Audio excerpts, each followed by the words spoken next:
It's happening in the military. Law enforcement members are also fighting back, including a veteran police officer out in California who hung up his badge over the vaccine requirement for all city employees. David Gutierrez served nearly 30 years in the San Jose Police Department, and he joins us now with more on his decision. Good morning to you. Good morning. Good morning. And, I just want to thank God for giving me the strength to step out of my comfort zone, and thank you for the opportunity to speak. Oh, well, thank you so much for coming on. It's an important topic, and thank you for your service out there. Tell us why you decided to hang up your badge. Well, when we received an email saying that you're going to have a vaccine by a certain date or face discipline up to including termination, and I took it as a threat, and because I don't plan to be vaccinated, and I decided to turn in my badge so I can speak up because others can't for fear of losing their job. Sergeant, how hard of a decision was that? Very difficult, especially after, serving for that many years and putting on the uniform so many times. The last time I put on, it's emotional. You're being forced to leave your job because you don't want to get this vaccine. Are you alone in this, in your department?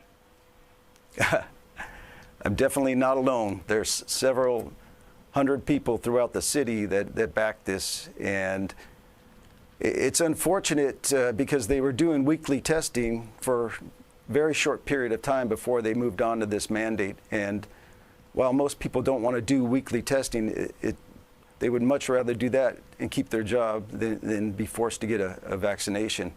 And the mayor had said that this was done to protect the employees and the population, but the thing is, they're not testing the vaccinated employees. And we all know that vaccinated people can get the virus and spread it without knowing even. So that doesn't seem right. And he also had said that the percentage went up from 82 to 85%, and he had said that the strategy is working. And if the strategy is to force people to decide whether to have a livelihood or get the vaccine, that's not something to be proud of. I know that your department's already understaffed, so if so many people quit, that's going to be detrimental to the community when they call 911 and there aren't enough officers to come to their rescue and their aid. I know you're not an anti-vaxxer. You just don't want to get it. You don't want to be forced to put something in your body for religious reasons. What are you going to do next? How will you make money?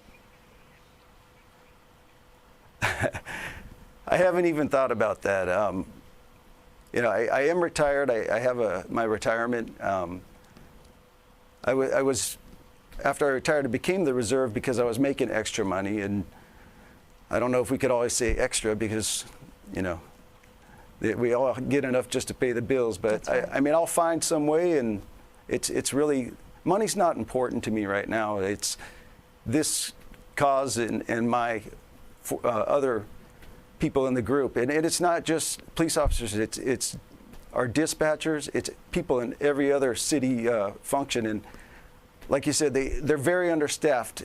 You can't find qualified people. And also, you can't lose these people who have been here for so many years.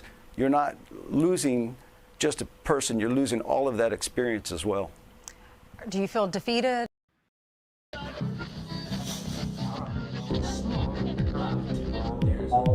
Hey guys, this is Tommy with Domination Politics. How's everyone doing today? Domination Politics.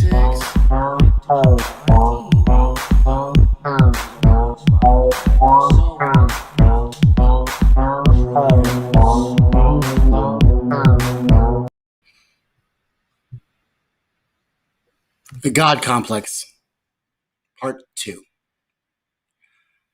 A God complex, of course, guys, is when people think they're untouchable. When people think that not only they can run their lives, but they can also take away people's rights and force them to do things as well. I think it's an interesting concept, the God complex. God himself gives people free will to do things, make choices. God himself, well, the Judeo-Christian God is pro-choice. So these elites and their rules unconstitutional way. But we won't know until the Supreme Court takes it up, which they have not. What are they waiting for? I don't know. It's a good question. What are they waiting for? I think they're waiting for this all to blow over and for people to be relaxed, to follow the leader for the greater good. It's probably what the Supreme Court's waiting for. They usually do. They did for gay marriage. They did for civil rights.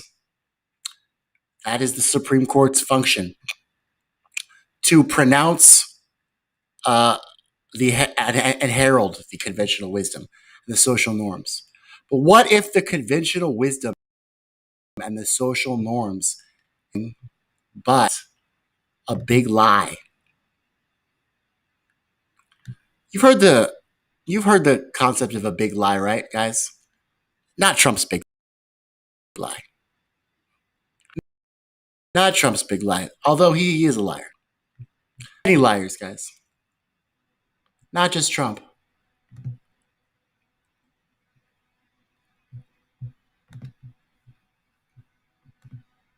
Do you have a better sense of the top line numbers of Senator Sinema and Manchin now? I would point you again to Senator Sinema and Senator Manchin. I would say, Steve, I certainly understand your question. We knew that it would be a compromise, and that's exactly what it is.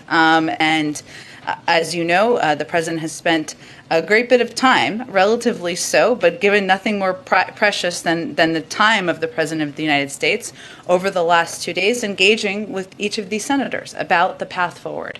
But I would leave it to them to describe what they're comfortable with. Frustration here that you really don't know what their bottom line is. Well, that's part of the discussion.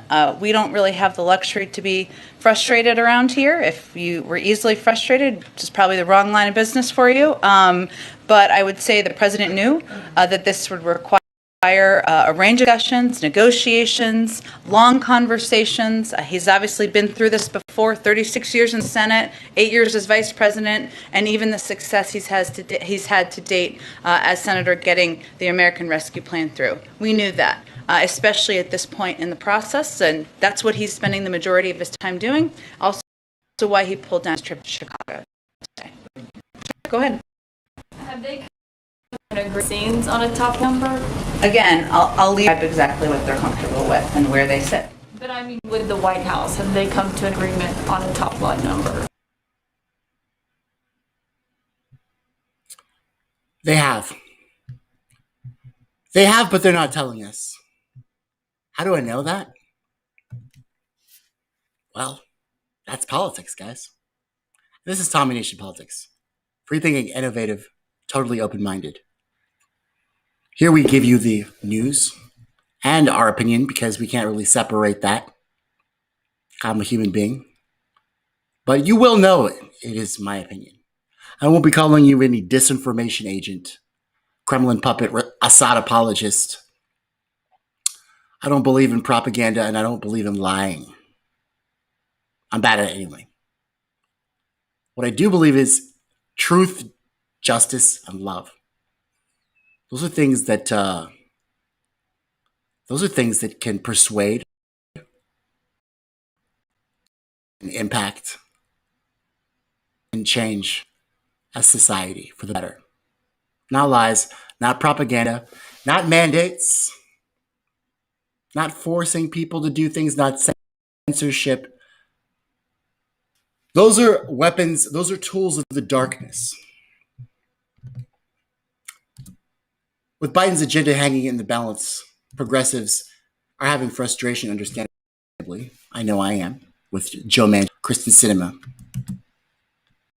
But let me tell you this, guys. They've already reached an agreement. There's one big club. We're not in it. One big question on my mind, though, is what does Kristen Sinema want? The centrist Democratic senator from Arizona. She's made her opposition to the party's $3.5 trillion budget proposal clear. But what is she articulated in what she wants? What would she be comfortable voting for? And what is exactly entailed in this infrastructure bill? Meeting with President Biden, as Jen Psaki said, first, 3 times since last Tuesday alone. Domestic agenda has been scrambled, guys. The moderates and progressives are at each other's throats. What's new? It would take a leader. It would take a leader to make peace at this moment. We don't have one. What we have are 2 parties that want to win an election. And their economic agenda, of the Democrats anyway, is hangs in the balance of that. So they're willing to do whatever it takes to pass whatever they need to pass. The party to be, what do they call it? He's not electable. Electable, guys. Electable. $3.5 trillion, guys. The investment, they say, fight climate change, expand the nation's social safety. Unquestionably, guys, seeing Joe Biden's past and his past track of his long political career in Washington, with loyalties to the military-industrial complex and the corporate interests, it's unquestionably clear that we're dealing with a real narcissist. A narcissist that lives in a world of fantasy. How do we know this? Well, the government's running out of money. He wants to pass a $3.5 trillion infrastructure bill with no platform, with no plan. His behavior is grandiose. It's overly ambitious. But he needs to be admired, guys. He's often not well liked. Narcissists. They want to be admired, but they're not well liked because narcissism. It's also been called the God complex. As a joke, I often tell people that someone who's suffering from the God complex, when he wakes up and says, "Okay, God, you can go back and rest. I'm awake now." The God complex is an unshakable belief, guys, characterized by the inflated ego and feelings. And no one expresses the God complex better than this president, Joe Biden. Impossible tasks, he half-asses them through, like Afghanistan. Rejecting even the brightest advice and trying to one-up the former president. Now, people don't call people narcissists or people with God complexes. They're not. It's not a common diagnosis in psychiatry or psychology. Just to meet a bit of criteria, guys. The meaning of the person, their intention of the person, the opinions. Someone with a God complex may exhibit no regard for the conventions and demands of society. Well, the demands of society now, because of the COVID pandemic, are that what's really important is health, right? So our doctors should be they should be put on the pedestal and not politics. The evictions moratorium is looming. We should be talking about how you said that staying at home saves lives. They did. They're facing evictions. What's fair? What is right? Can you give some special consideration to that? But Joe Biden has no consideration for your needs or your wants or the American people or the feelings of any other human being. Democratic Party. So it doesn't appear that the diagnostic and statistical mental disorder of narcissists completely fit Joe Biden because he exhibits dementia. It's hard to tell. And like I said, it's a rare mental condition, guys. But narcissist personality disorder, guys, it's a true emotional problem that's caused by repetitive, obsessive psychosis. And I got that from the CDC. At a news conference, House Speaker Nancy Pelosi repeated the argument that it's not about the dollar amount. It's not about the money. It's for the kids. Do it for the kids, Marty. Do it for the kids. White House Chief of Staff Ron Klain previewed the debt ceiling deal that they voted on today. And he said, quote, the net cost of building back better is zero. The net cost of building back better is zero, guys. So it's going to cost nothing. No, guys, there's no such thing as a free lunch. So it's patently absurd that the cost of building back better is zero, guys. Quantifiably, mathematically.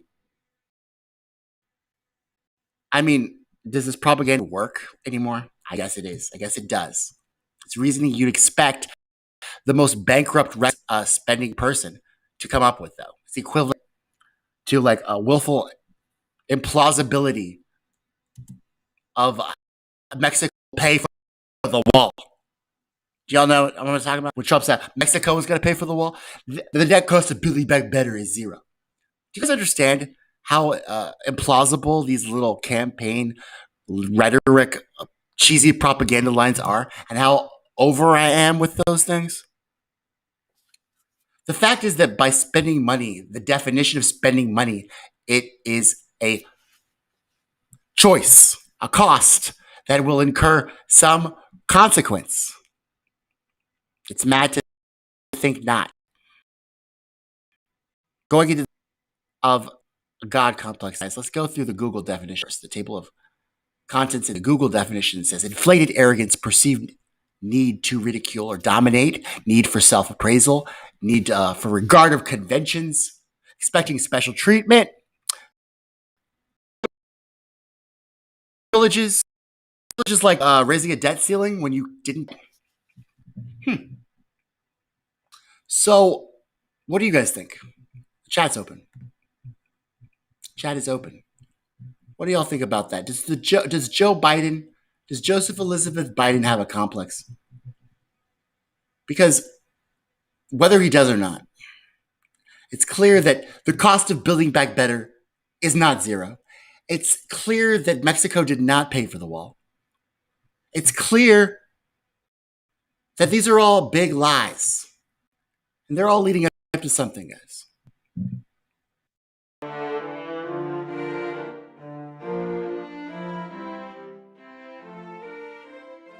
And the lie has, in fact, led us so far away from a normal society that you cannot even orient yourself any longer. In its dense, gray fog, not even one pillar can be seen. Lying has always been used for political purposes. Lies cover up corruption, past mistakes, and hidden motives, and they are an essential ingredient in political campaigning. Sometimes, however, political lies take on a much more sinister form. The lies become all-encompassing, embrace all aspects of life, and infect every corner of society. This occurrence is a sign that totalitarianism may be rising, for as the political philosopher Hannah Arendt noted, totalitarianism, at its essence, is an attempt at transforming reality into fiction. It is the attempt of corrupt and pathological state actors to impose a fictional account of the world onto the entire population. In Nazi Germany, it was the idea of a superior race and an unclean people that formed the big lie. In the Soviet Union, it was the belief that state communism could work and that all could be made equal. And from the big lie trickled down a stream of endless little lies. Referring to communist Russia, Alexander Solzhenitsyn wrote, "In our country, the lie has become not just a moral category, but a pillar of the state." Describing Czechoslovakia under Soviet rule, Václav Havel similarly explained, "Life in the system is so thoroughly permeated with hypocrisy and lies. Because the regime is captive to its own lies, it must falsify everything. It falsifies the past. It falsifies the present, and it falsifies the future. It falsifies statistics." When a political system rests upon a bed of lies, what can be done to turn the tide back towards truth and freedom? In this video, drawing from the insights of Alexander Solzhenitsyn and Václav Havel, we are going to explore this question. The day before he was exiled from the Soviet Union, Alexander Solzhenitsyn published a short essay titled "Live Not by Lies," and in it he wrote, "We are approaching the brink. Already a universal spiritual demise is upon us. A physical one is about to flare up and engulf us and our children. while we continue to smile sheepishly and babble. But what can we do to stop it? We haven't the strength. But we can do everything, even if we comfort and lie to ourselves that this is not so. It is not they who are guilty of everything, but we ourselves, only we. When a state turns totalitarian, the individuals who live in these societies are not merely its victims. All the totalitarian regimes of the 20th century rose to power amidst thunderous applause, as many citizens openly called for the brutal control that defines this form of rule. Without mass support and compliance, the minority in the ruling class would be but paper tigers. The responsibility for the oppression, suffering, and loss of life that comes in the wake of totalitarianism, therefore, cannot be placed exclusively on politicians and bureaucrats. A large portion of responsibility must be placed on the citizens who support this form of rule, or else do nothing to resist. Václav Havel explains in his book, The Power of the Powerless. There is obviously something in human beings which responds to this totalitarian system. Human beings are compelled to live within a lie, but they can be compelled to do so only because they are in fact capable of living in this way. Therefore, not only does the system alienate humanity, but at the same time, alienated humanity supports this system as its own involuntary master plan, as a degenerate image of its own degeneration, as a record of people's own failure as individuals. If the fuel for the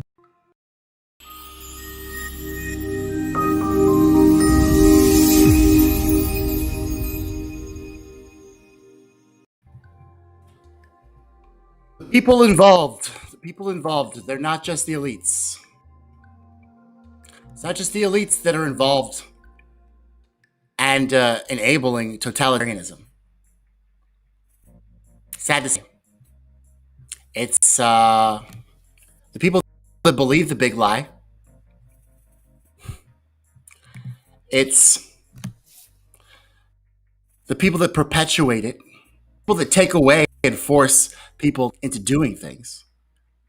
Yes, guys, it starts with the elites and it ends with you being complicit in totalitarian authoritarianism. It's been an interesting day. YouTube is banning prominent anti-vaccine activists and blocking all anti-vaccine content. The Google-owned company previously banned misinformation about the coronavirus, but Facebook has also joined in on that. And in Silicon Valley today, YouTube took down several video channels associated with high-profile anti-vaccine disinformation, including Robert Kennedy. They're slowing the vaccination rates across the country. That's what one of the YouTube spokespeople said. These people who have channels on YouTube are single-handedly slowing the rate of vaccinations. How powerful are they, guys? As part of the new set of policies aimed at cutting down on anti-vaccine content on the Google-owned site, YouTube will ban any videos that claim that commonly used vaccinations aren't approved by health authorities are dangerous. Any of them. That goes for any vaccine. And any in the future. Any in the future. Misinformation researchers have for years said the popularity of anti-vaccine content was growing skepticism. It was growing skepticism. It was single-handedly cuts of vaccinations across the country. God, how powerful it is. Disinformation agents. These thinkers. Nothing but ink sock here. Ink sock, I say. Beware the thought police. What is this but thought police, guys? We have an online platform that prides itself on being a platform of free speech, and they single-handedly, with Facebook and Twitter, are becoming the engines, the complicit engines of totalitarian authoritarianism. What scares me the most, guys, is the ever-growing ease of which normal human beings seem to be fine with mandates. Mandates are fine. Forcing is fine. Will rape be fine after this? Will rape be fine soon? I don't understand what's happening. I do understand what's happening. I misspoke. But I can't believe it. I can't believe it, guys. I mean, as much as I really have no qualms about the vaccine, now I'm starting to, because literally, it seems as though Hitler gave me the vaccine, because you're doing Hitler's shit. You're doing Hitler shit. By censoring, by banning, are single-handedly growing skepticism yourselves, guys. What I always say about the fascist tendencies is that they are the things that single-handedly grow skepticism, resistance, revolution, insurrection. Not the opposition. The only solution to bad speech is more speech. More ideas, a marketplace of ideas, a free market of ideas, a free market of life, liberty, and the pursuit of happiness. It's the foundation that our country was based on. For me to go on Twitter and to see the Washington Post talk about how I got a vaccine mandate in Kansas. How did I do it? Oh, how did you do it, Sarah? How'd you get a mandate? How'd you force other people to do what you wanted? Whether it be Jesus, vaccinations, jogging, or wearing underwear. How is forcing people to do anything a good idea? And how is it productive? You would have to have a God complex to think that. So somebody has a God complex. Who exactly? Bill Gates, probably all the billionaires. But what's the complex for people who knowingly forsake the Constitution and the democratic republic we were founded on, and with their fear, trade their liberty and freedoms for security and surveillance, and not only that, their freedoms, but are willing to turn in to the Gestapo anyone who disagrees. And this is a good thing. This is fine to them. It's getting to a point where I'm starting to question the majority of human nature and realize maybe we are just scared, insecure cavemen.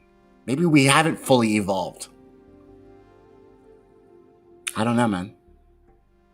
How can a fully evolved human being, Homo sapien, with a cranial brain activity, possibly ever imagine that forcing people to do anything or would quell skepticism?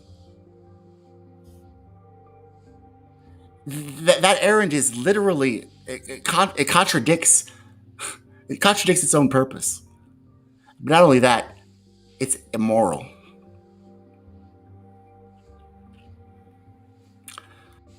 We're at a crossroads in this country.